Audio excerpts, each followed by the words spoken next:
I often have people ask me about how do we get people to be passionate? How do we get people to live in awe and wonderment over our brands, over our services? And I'm telling you today, you have to live it yourself. And I have a story about somebody who's been doing that for over 30 years. It's going to be an amazing story, and I'm so excited to be able to share it with you right here today. Welcome to the next 24 hours, where I'm going to give you real information you can really use to transform your life and work one day at a time. I'll be your host, Curtis Zimmerman.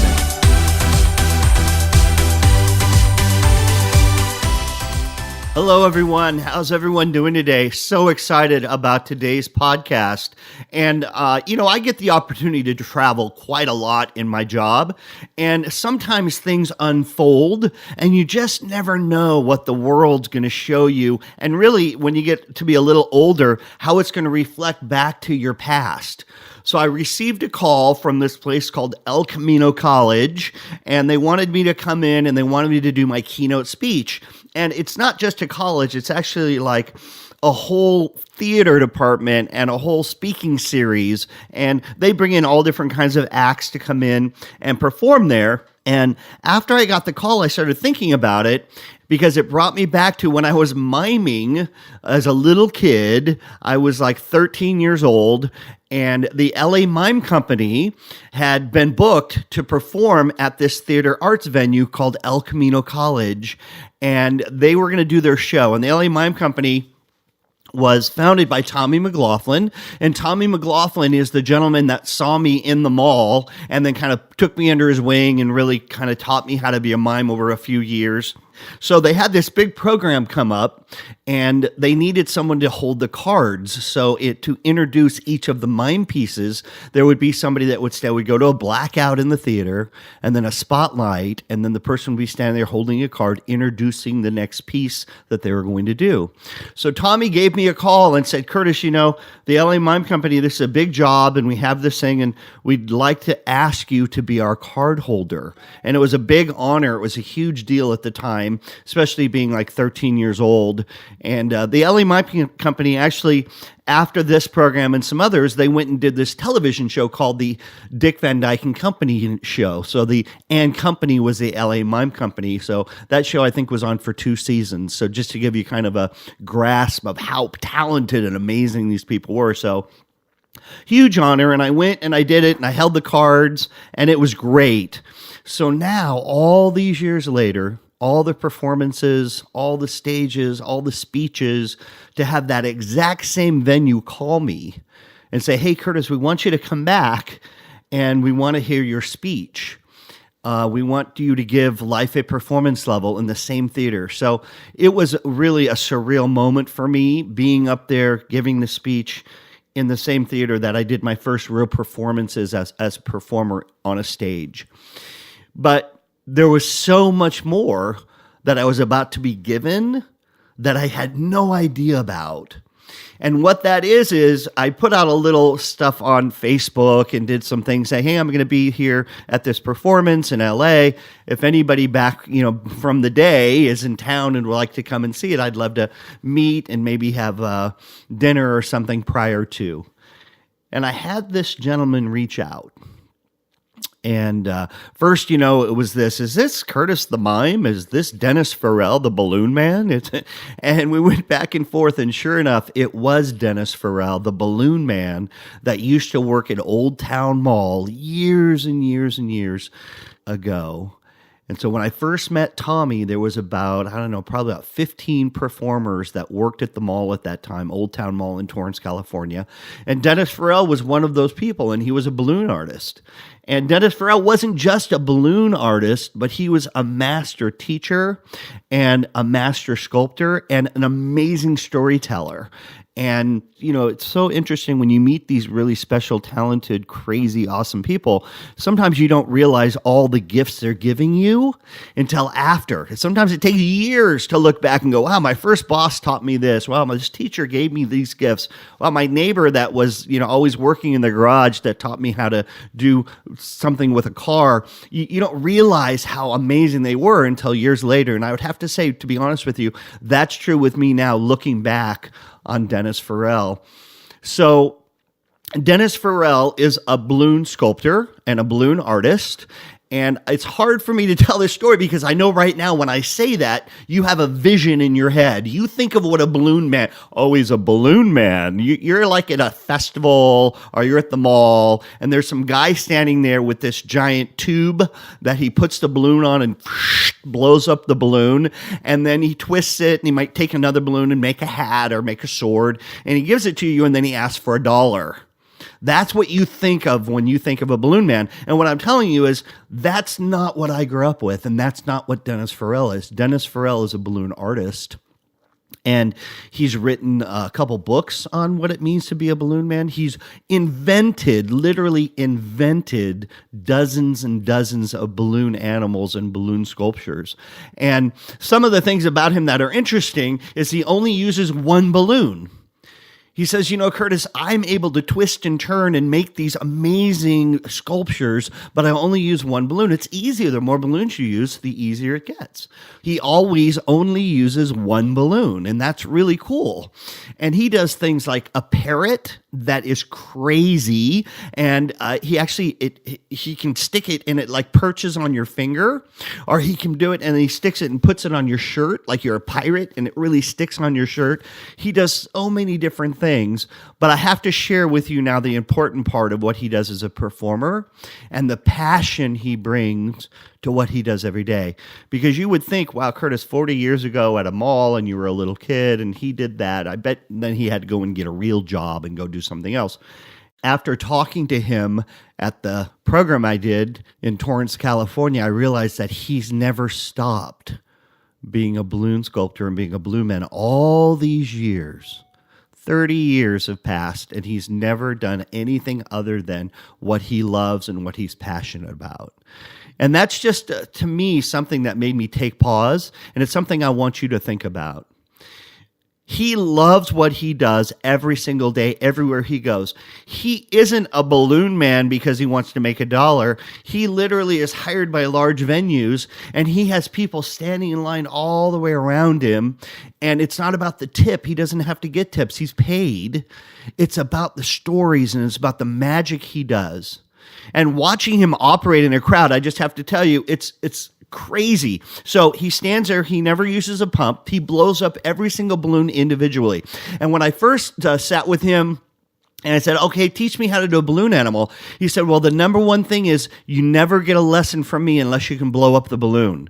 And the hardest part of being a balloon man is being able to blow up the balloon. And I don't know if you've ever tried it before, but trust me, it's really hard. So I went home, I got a bag of balloons. I went home, I practiced till I could finally at least blow up the balloon. Then I sat with him and he taught me 3 or 4 balloon animals, and it was great. But he taught me so much more, and that is he taught me how to work a crowd. You see, he would go out and he would stand in the mall and he'd just start blowing up a balloon. And then a child would come up and he'd say, well, what's your favorite animal? And once that happened, the rest of the world disappeared. Because now he was having an experience with this child. And he was talking. Every single animal he does has a story. And it's an amazing story, and it unfolds. And as it does, his hands, as well as any magician, and I've seen the best in the world, his hands are flying around, and he's twisting and turning this balloon animal, not even looking at it. He's looking eye to eye, telling this amazing story. And then all of a sudden, just as he gets to the climax of the story, from behind his back, he whips around and presents this amazing balloon like it's a miracle. And it's crazy and it looks awesome. And the kids' eyes light up and he hands it to them and they walk off. I've seen him do this thousands and thousands of times before. Over the years watching him do this. And every single time he brings that and he presents it, his face is just as excited as that child's face. And what's so interesting for me is he knows for a fact he's giving them a piece of artwork that he's worked thousands of hours on to make the ears perfect, to make the body perfect, to make it totally look like that animal. But he also knows that that piece of artwork probably won't even last the day. And that's what's so great about it. People walk away with his artwork, but it's not because they're going to have it, put up on a shelf for 16 years. They're going to give it to their grandkids. He knows the odds of that staying in the shape it's in and even getting home from wherever they are is pretty slim. What he does know is what's really going to be taken away from that child is the story and the interaction and the time he spent to present this magic trick to that young child.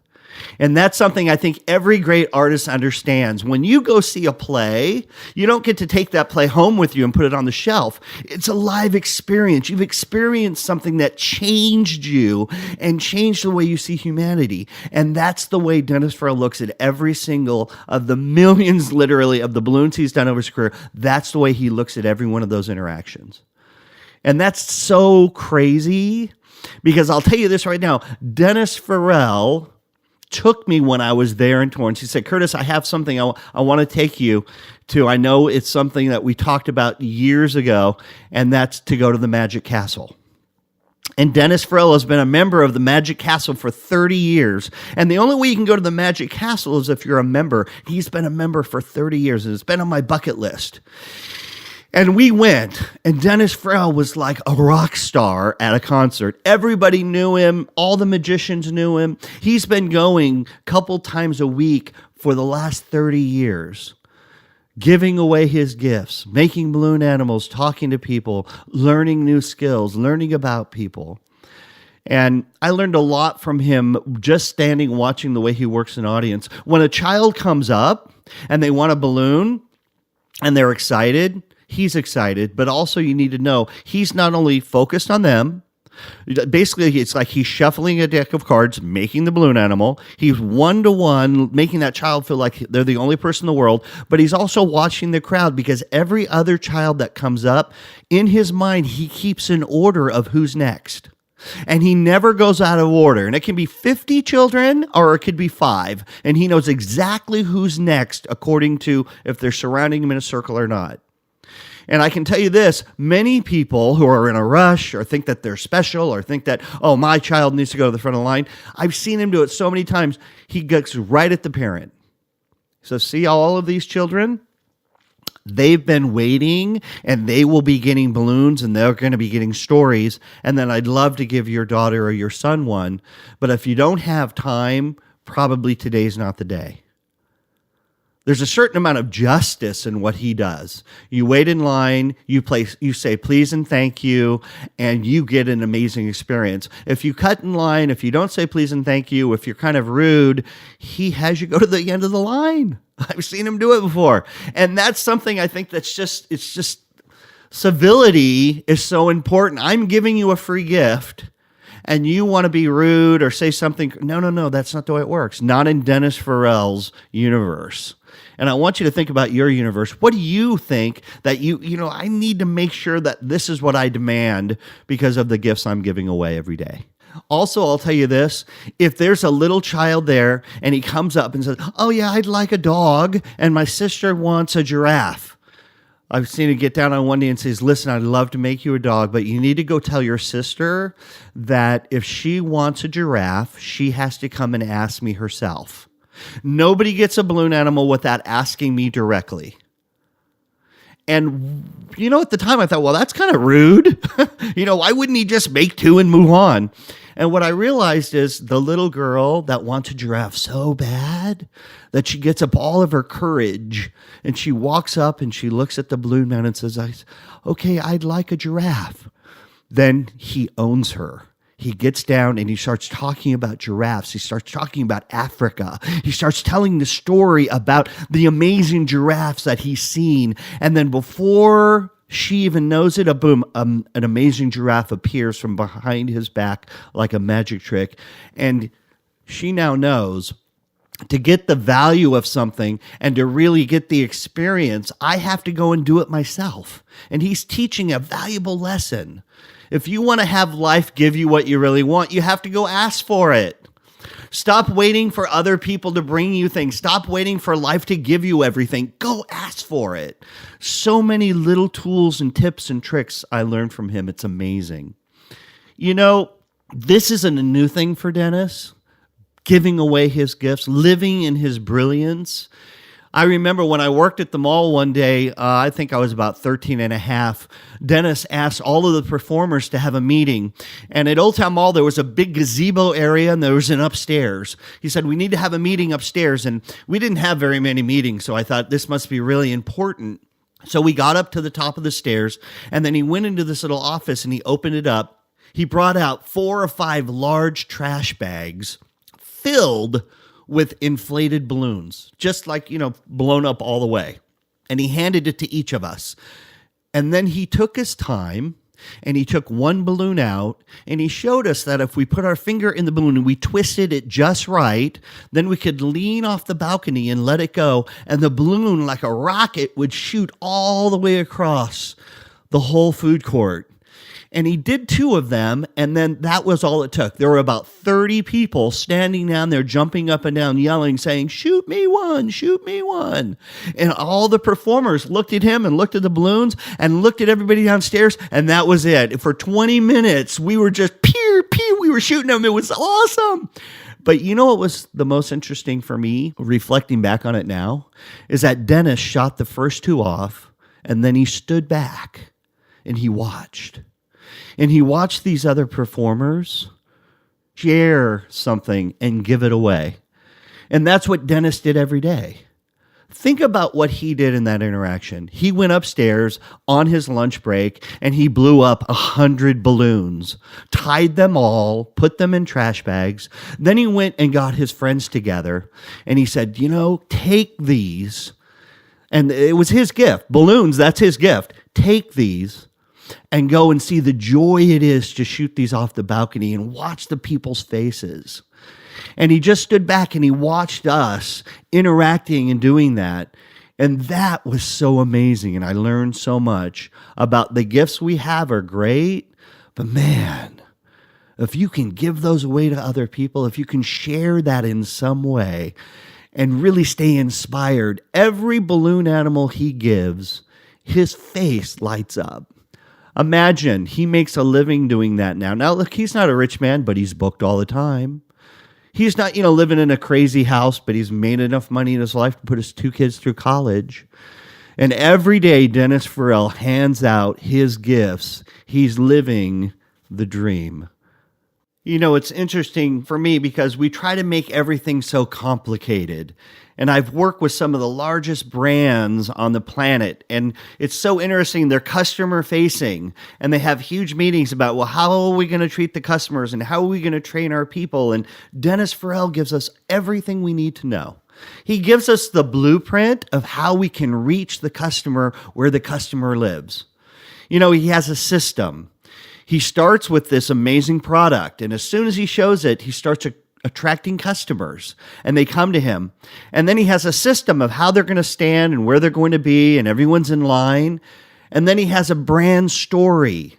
Every one of those balloon animals has a story behind it, which makes people buy in and believe in that product and are so honored to have it because they're taking that story away with them. Also, he makes the experience literally magical. Experience marketing is everything. He doesn't just make balloon animals and then put them out and people walk up and grab them. He makes it an experience. He truly makes every single customer feel like they're the only person on the planet. He makes sure every experience is a great experience. And if it's something that goes wrong, if somebody takes a balloon animal and they go off and then it comes apart, he'll quickly take that. I've seen him do it so many times. People walk up with a balloon animal that's come apart and he'll quickly take that and fix it. And if he can't fix it, he'll give them a brand new one. And he doesn't charge more and he doesn't make it a hassle and he doesn't act like, oh my gosh, these people. He doesn't do that. He smiles as he takes it and fixes their problem. And they leave feeling even better about his brand and his services. The last thing I'd like to just share is that he understands viral marketing. He understands that when he gives all of us the balloons to shoot off the end of the gazebo area and have them fly into the audience, think about that's viral marketing. He's having us be brand ambassadors for him. Also, it's so interesting for me because when you think about the Nike swish or you think about the Adidas logo on everyone's shirts, everywhere he goes, people are leaving with these balloon animals, and he's permeating the entire event. It doesn't matter if it's a festival. It doesn't matter if it's a mall. It doesn't matter where he is. After a while, everybody knows, wow, there's a balloon man here. It's funny because when we were at the Magic Castle, he made about 5 or 6 balloons, and everyone we saw that was a normal person that went there a lot, that was a member, they said, Dennis, I knew you were here an hour ago.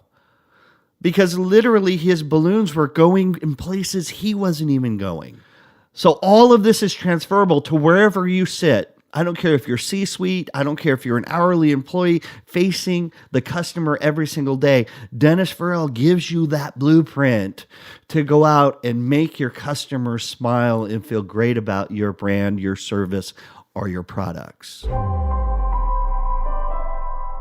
So here we are. It is time for the 24-hour challenge. What are you going to do in the next 24 hours to take this information and actually have an impact in your life or the world around you? I want you to remember in my keynote, I talk about every single day you open your eyes, it's opening day on your life. Stop rereading old scripts. You got to write the next chapter. And part of that is seeing things fresh.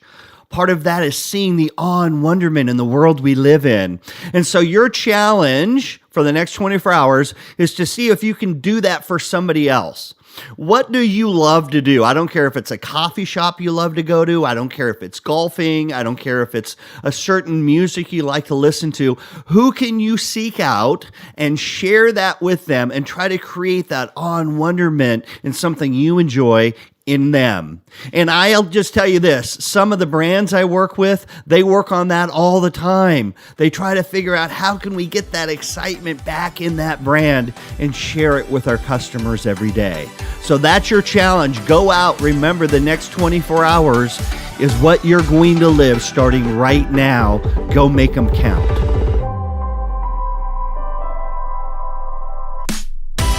Hey, thank you for listening to the next 24 hours. It would mean a lot to me if you found this content today valuable, that you share it with your friends. Leave me a review. I'd love to hear from you. And if you want to learn more about what I do, it's really simple. Just go to curtiszimmerman.com.